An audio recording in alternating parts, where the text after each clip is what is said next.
I thought I was just doing the right thing, until I looked up and saw his bodyguards surrounding me. I should have kept the wallet.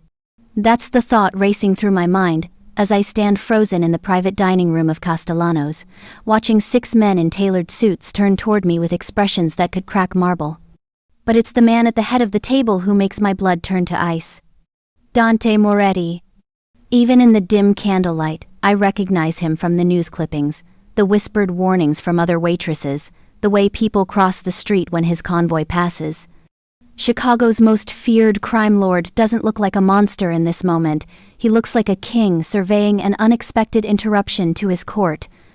I found this, I managed to say, my voice barely above a whisper as I hold up the black leather wallet I'd discovered beneath table 7. In the main dining room, I thought. You thought wrong. The voice comes from a man to Dante's right, sharp and cutting. He's already reaching into his jacket, and my survival instincts scream at me to run. But Dante raises one hand, just one elegant gesture, and everyone freezes. Come closer, he says. It's not a request. My legs move on autopilot, carrying me toward the table even as every instinct tells me to flee. The wallet feels like a grenade in my trembling hands. Up close, Dante Moretti is even more intimidating than I'd imagined. Dark hair swept back perfectly, a jawline that could have been carved from stone, and eyes so deep and penetrating they seem to see straight through to my racing heart. Your name, he says softly, dangerously soft. Emma Sullivan. The words tumble out. I just started here 2 weeks ago. I didn't open it, I swear. I just saw the initials D, M, and the hostess said you were here tonight, so I thought. She thought she'd return it. Dante's lips curve into something that might be a smile on anyone else. On him, it's a promise of violence or salvation. I can't tell which. How? Refreshingly honest. The man who'd reached for his weapon earlier leans forward. Boss, this could be... Could be what, Luca? Dante's eyes never leave mine. Could be a setup? Could be a little waitress actually doing the right thing in a city where no one does the right thing anymore? He stands, and I realize he's even taller than I thought. He moves around the table with a predator's grace, each step deliberate, until he's standing directly in front of me. He smells like expensive cologne and danger. Do you know who I am, Emma Sullivan? I nod, not trusting my voice. Then you know that wallet contains enough cash to pay your rent for 6 months. Maybe a year, if you're smart about it. He tilts his head, studying me like I'm a puzzle he can't quite solve. Yet here you are, returning it. It's not mine, I whisper. No, he agrees, taking the wallet from my shaking hands. His fingers brush mine for just a second, and I feel electricity shoot up my arm. It's not, but that's never stopped anyone in this city before.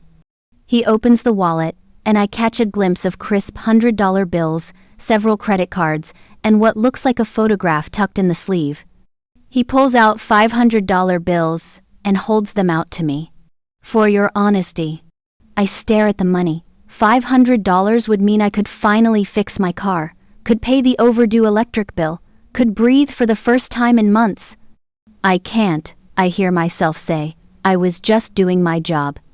Something flickers across Dante's face, surprise, maybe, or something darker. Behind him I hear someone inhale sharply. You can't, he repeats slowly, or you won't? Both. My voice is steadier now, even though my knees feel like water. I don't want anything from you. I just wanted to return your wallet. The silence that follows is suffocating. I can feel the weight of every man's stare in this room, can sense the shift in atmosphere from curious to dangerous. I've said something wrong. I must have. Dante steps even closer, and now I can feel the heat radiating from his body. When he speaks, his voice is low enough that only I can hear. Do you have any idea what you just did, Emma Sullivan? I shake my head. You passed a test most people fail. His hand comes up, and I flinch instinctively, but he only brushes a strand of hair away from my face. The gesture is almost tender. Almost. which means either you're the most honest person in Chicago or you're the most dangerous. I'm just a waitress, I protest. No one, he says, his eyes boring into mine, is ever just anything. Now go back to work. We'll finish our dinner. I turn to leave, desperate to escape the suffocating intensity of this room, when his voice stops me at the door. Emma. I look back. Don't mention this to anyone. Not your manager, not the other waitresses, no one. His expression has hardened into something absolutely lethal. Do you understand? I nod frantically and practically run from the room. As I lean against the wall in the hallway trying to catch my breath and stop my hands from shaking, I don't know whether I've just made the best decision of my life or signed my own death warrant. Inside the private dining room, I hear Dante speak, his voice carrying through the heavy door. Find out everything about her. Family, friends, debts, secrets, everything. And somehow, I know that my life will never be the same.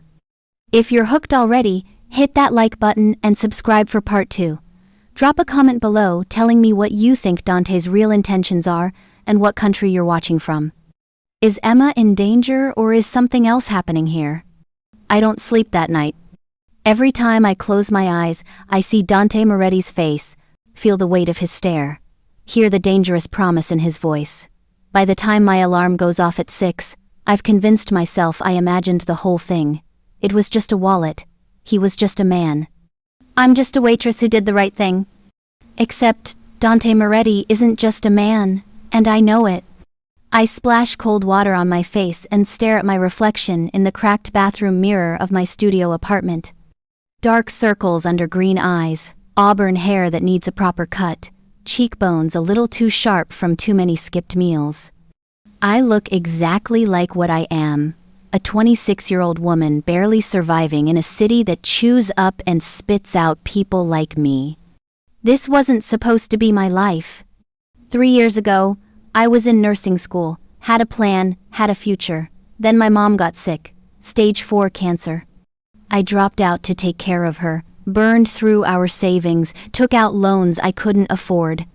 She died anyway, 6 months later, leaving me with $50,000 in medical debt and a hole in my chest that never quite healed. I moved to Chicago to start over, but starting over costs money I don't have. The waitressing job at Castellano's is my 3rd job this year. The pay is decent, the tip's better, and I can't afford to lose it. Which is why, when I walk into work that evening, I'm determined to forget last night ever happened. Emma! Maria, one of the senior waitresses, grabs my arm as I'm tying my apron. She's worked here for 5 years and knows everyone's secrets. Did you really go into the private dining room last night? So much for forgetting. I just returned a wallet, I say carefully, remembering Dante's warning. To Dante Moretti. Maria's eyes are wide. Girl, do you know how many people would kill for FaceTime with him? How many would die for crossing him? I didn't cross him. You interrupted a meeting of the Chicago 5 families. She lowers her voice to barely a whisper. Do you understand what that means? That's not just Dante Moretti. That's the entire city's power structure in one room. Wars have started over less. My stomach drops. I didn't know. Of course you didn't. You're new. Maria squeezes my arm and I can see genuine worry in her eyes. Just keep your head down tonight, okay? Pray he's already forgotten about you. But as I step onto the main dining room floor for my shift, I know that prayer is already answered. Because Dante Moretti is sitting at table 7, the same table where I found his wallet. And he's alone. My manager, Mr. Castellano himself, intercepts me before I can retreat. He's a nervous, sweating man who usually stays in his office, but tonight his hands are shaking as he grips my shoulders. You serve Mr. Moretti tonight, he says. Only you. You don't speak unless spoken to. You don't make mistakes. You understand? But You understand. His fingers dig into my shoulders hard enough to bruise. Yes, sir. I approach table 7 on legs that don't feel like my own. Dante looks up from the menu, And I swear I see amusement dancing in those dark eyes. "Emma Sullivan," he says. "We meet again." "Good evening, Mr. Moretti. Can I start you with a drink?" My voice is professional, detached. "I'm just a waitress. This is just a table. Whiskey, meat, and sit down." "I can't." "That wasn't a request." He pushes out the chair across from him with his foot. "Sit." I sit, heart hammering. Around us, I can feel the eyes of every person in the restaurant. This isn't normal. This isn't how things are done. "You're probably wondering why I'm here," Dante says conversationally, as if we're old friends having dinner. "It's a restaurant. You're having dinner." That almost smile again. I own 43 businesses in this city, Emma. Restaurants, clubs, construction companies, shipping operations. I could eat anywhere. Yet, here I am, at table 7, where you work. Why? The word escapes before I can stop it. "Because I'm curious." He leans back, studying me with unsettling intensity. "In my world, everyone wants something. Money, power, protection, revenge. Everyone has an angle. But you," he pauses, "you turned down $500. You want me to believe you don't want anything?" "I want to keep my job and live my life without complications." Too late for that. He pulls out his phone, swipes through something, then turns the screen toward me. "This is you, Emma Catherine Sullivan, born in Boston. Dropped out of nursing school at Northwestern. Mother died 3 years ago. $53,000 in debt. Currently working 3 jobs, and still barely making rent." Ice floods my veins. "You investigated me." "I investigate everyone who enters my orbit." He puts the phone away. "Do you know what I found most interesting? The nursing school. You were top of your class. Recommendations from every professor. Destined for greatness, they said." That was a different life. Was it? Or is this the act? He leans forward, and suddenly the space between us feels charged with electricity. Sweet, honest waitress, just trying to survive. But maybe you're smarter than you look. Maybe you knew exactly what returning that wallet would do. Maybe you're playing a longer game. Anger flares hot in my chest, burning away the fear. I don't play games. I work. I survive. That's it. Everyone plays games, Emma. The question is whether they know they're playing. His eyes lock onto mine. I left that wallet on purpose last night. It was a test. I wanted to see who would take it, who would return it, what they'd do with the information inside. The photograph. There had been a photograph in the wallet. "What information?" I ask before I can stop myself. Curious now, are we? That dangerous smile widens. The wallet contained $5,000 in cash, 4 credit cards, and a photograph of someone very important to me. Someone whose identity, in the wrong hands, would be worth millions to my enemies. And you, little Emma Sullivan, delivered it right back to me without even peeking inside. Oh God, I'd been carrying something that dangerous and hadn't even known it. I didn't look, I repeat. "I know. That's why you're still alive." He says it so casually, as if discussing the weather. "But now we have a problem." "What problem?" "You've been noticed. Not just by me. My enemies have eyes everywhere, including in this restaurant. They saw you enter that private room last night. They saw me take special interest in you. And now they're wondering the same thing I am. What are you really after?" "Nothing! I'm nobody!" "You stopped being nobody the moment you touched that wallet." Dante signals a waiter, who rushes over with his whiskey. He takes a slow sip before continuing. "Here's what's going to happen. You're going to keep working, living your normal life, but you're going to be watched, protected, if I decide you're worth protecting. Eliminated, if I decide you're a threat." That's insane. My voice rises, drawing looks from nearby tables. "You can't just..." His hand shoots across the table, gripping my wrist. Not painfully, but firmly enough that I can't pull away. "I can do whatever I want in this city, Emma. I am the law here." The police, the politicians, the judges, they all work for me. So yes, I can decide whether you live or die, based on how you prove yourself in the coming days. Prove myself how? That's for you to figure out. He releases my wrist and stands, throwing down enough cash to cover a meal he never ordered. But here's some free advice. Trust no one. Not your coworkers, not your friends, not the concerned stranger who asks too many questions. Because if my enemies think you matter to me, they'll use you to get to me. And if you're working with them, he leans down, lips close to my ear, I'll kill you myself. Then he's gone, leaving me shaking at table 7 with every eye in the restaurant on me. As I somehow finish my shift on autopilot, I realize the truth. I didn't find Dante Moretti's wallet last night. He found me.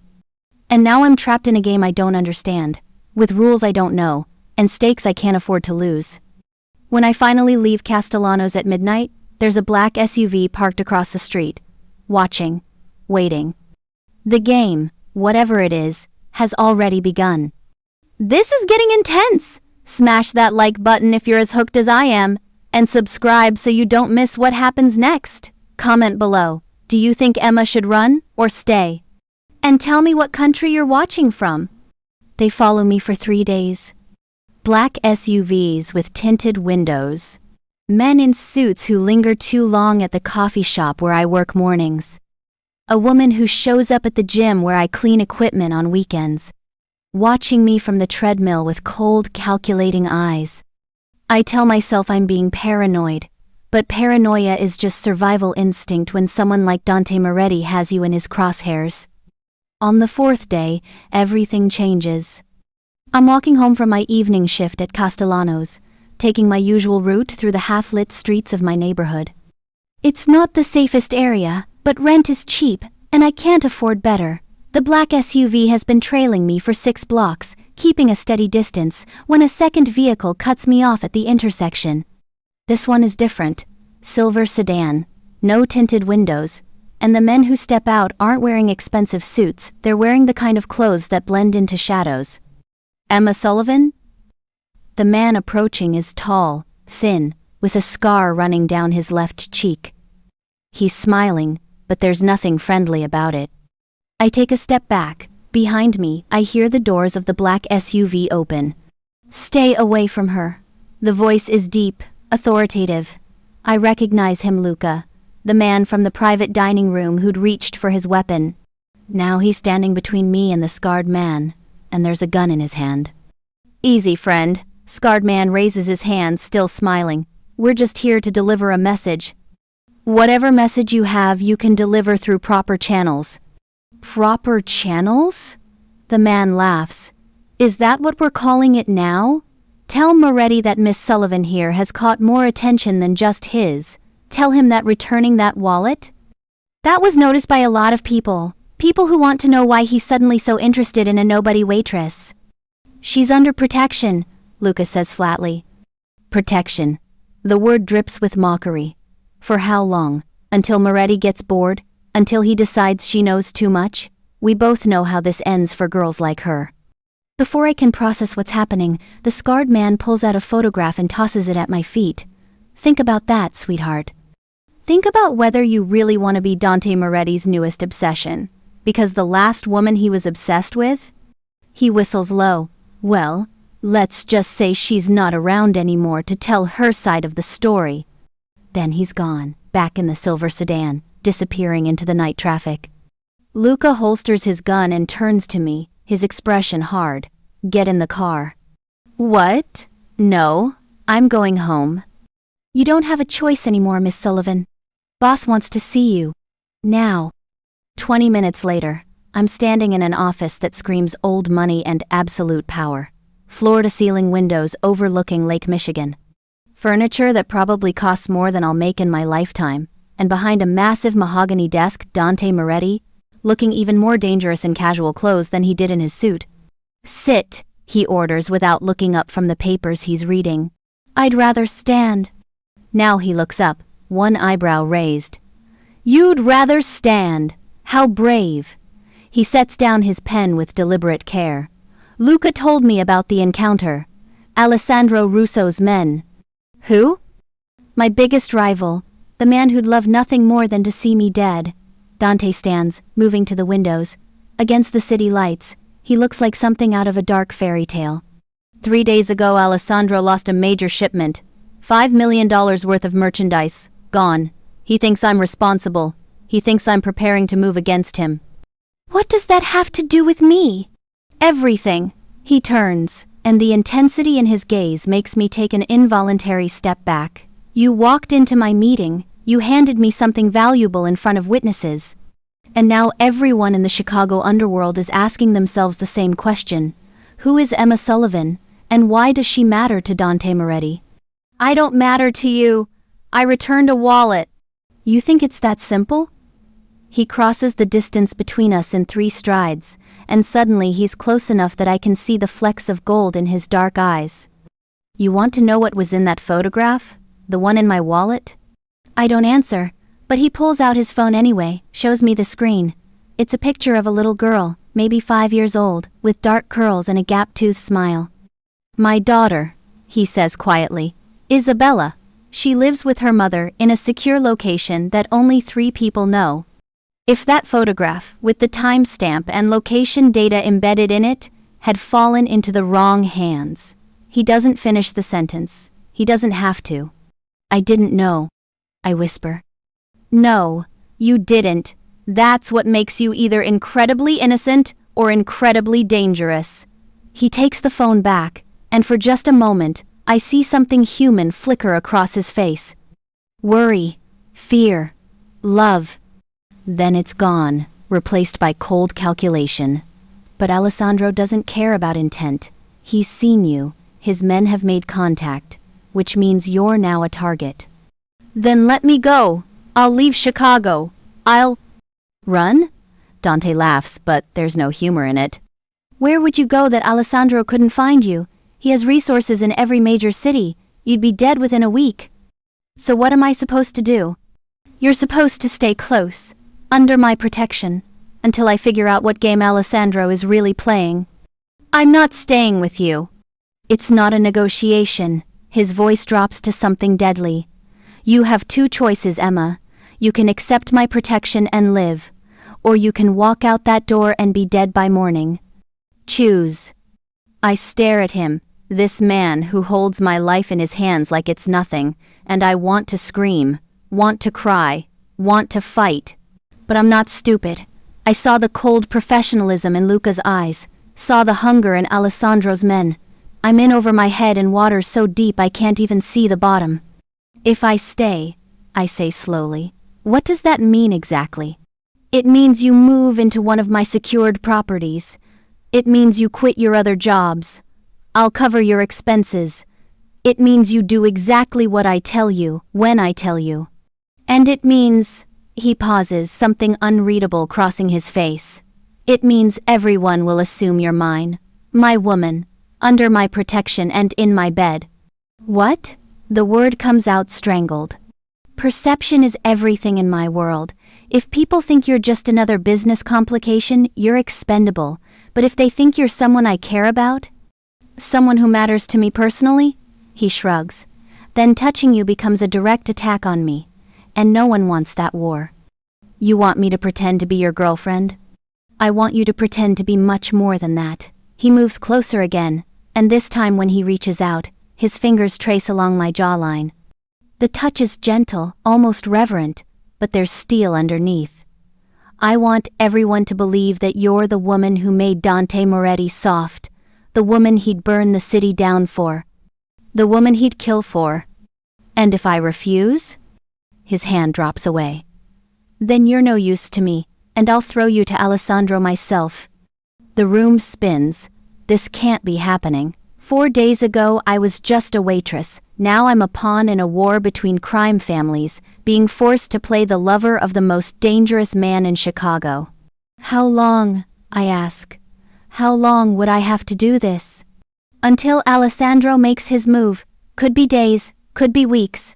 Dante walks back to his desk, suddenly all business again. Luca will take you to the apartment. You'll have a security detail at all times. Tomorrow, we'll go public. Dinner at Castellano's, where everyone will see us together. Where everyone will see me, with you. And what happens when this is over?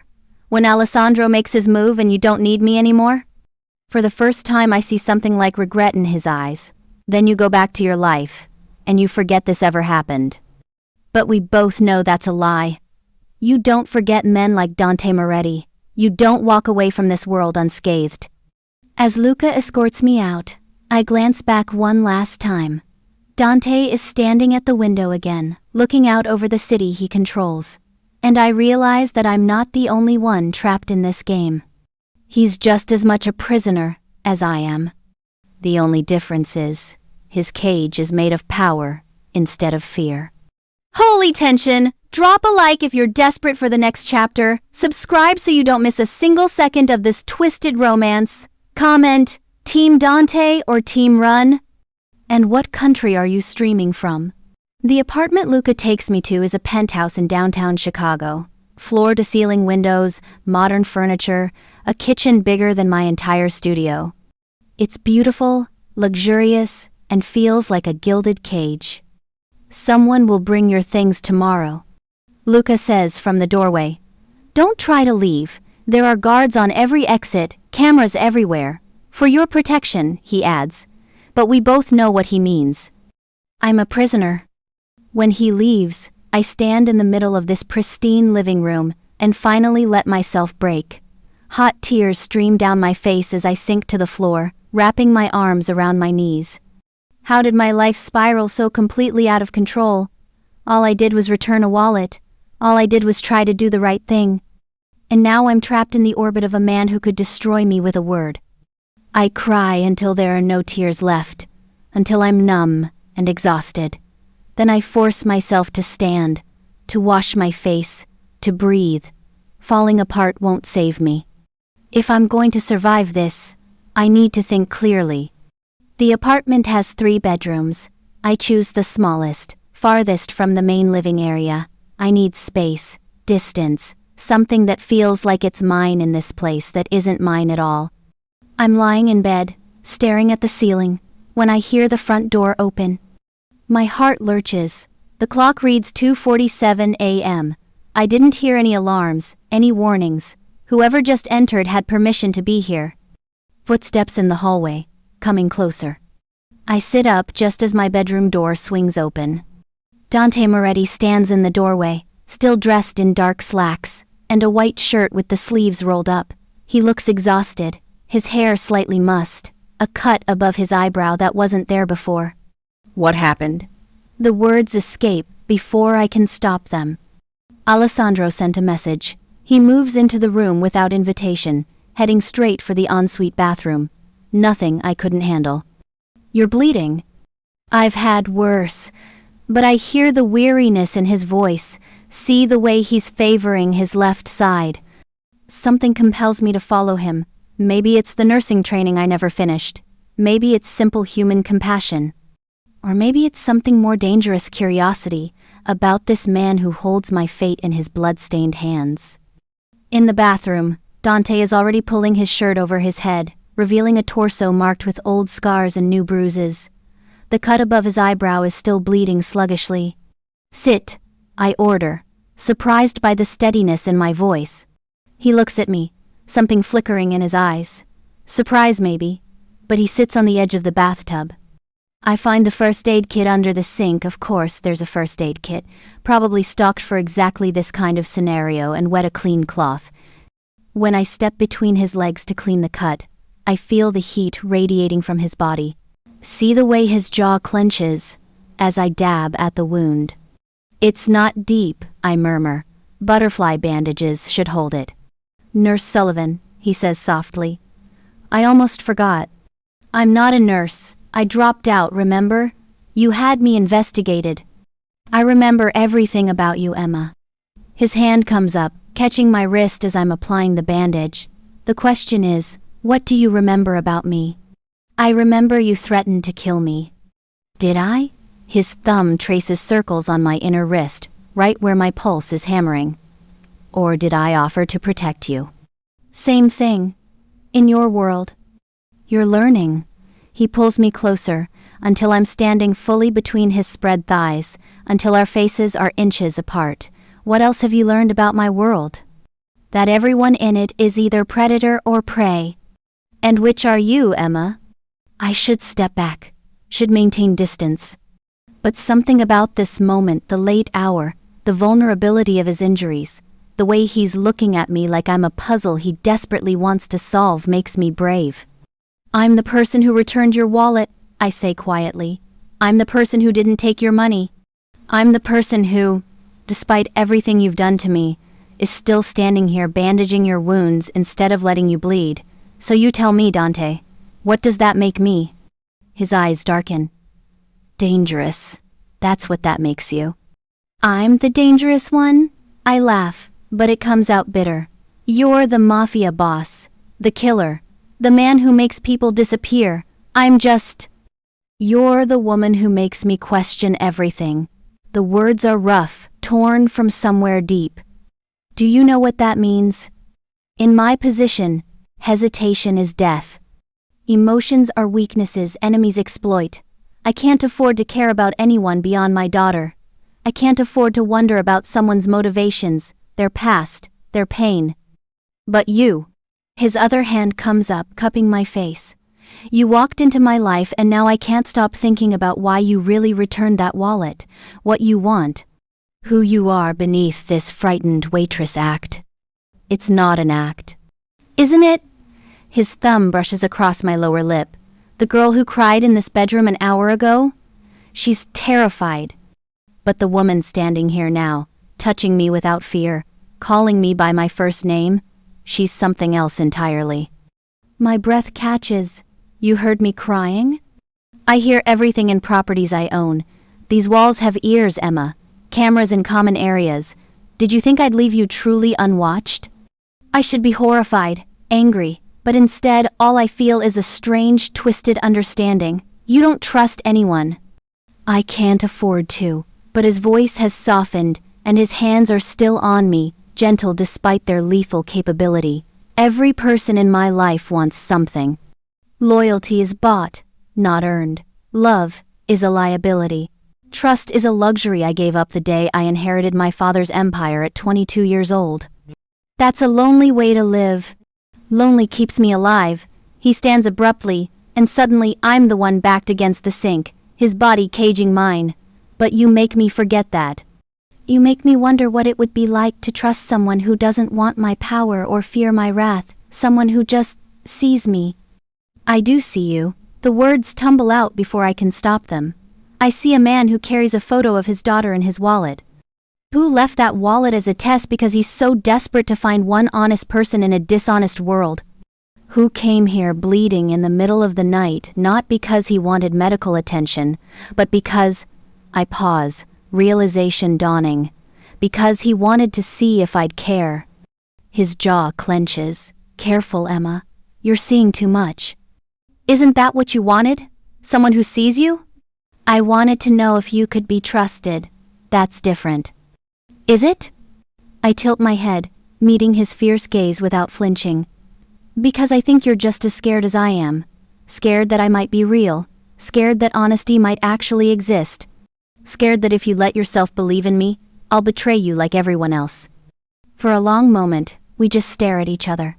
The bathroom feels too small, too intimate, charged with electricity that has nothing to do with fear and everything to do with this impossible pull between us. Then Dante does something that changes everything.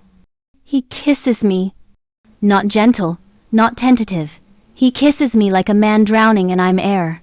His hands tangle in my hair, his body presses against mine, and I taste desperation and longing and something darker that makes my blood sing.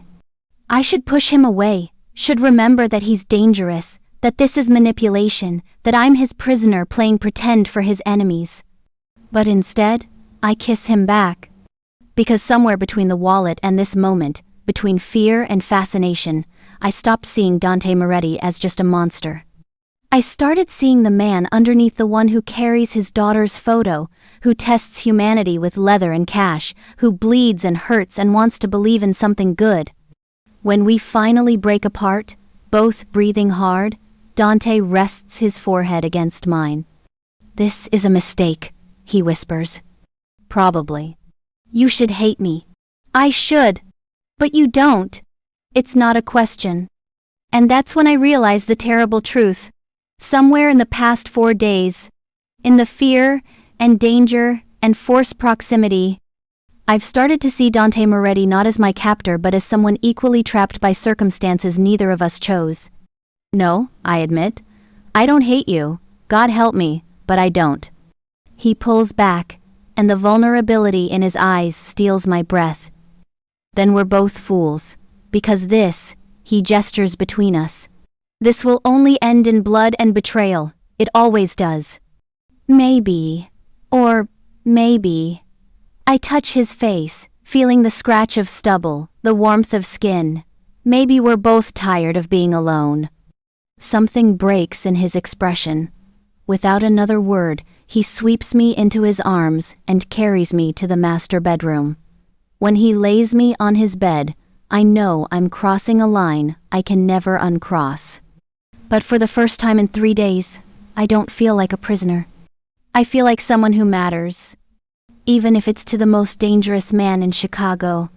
No, you can't end it there. Absolutely destroy that like button if you need part 2 immediately. Subscribe and turn on notifications because this story is far from over. Comment. Will Dante save Emma?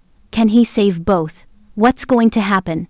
And tell me what country you're watching from because I need to know who's losing their mind with me right now. Part 2 drops soon. You are not ready for what happens next. I promise you. This story is about to get even more insane. Don't miss it.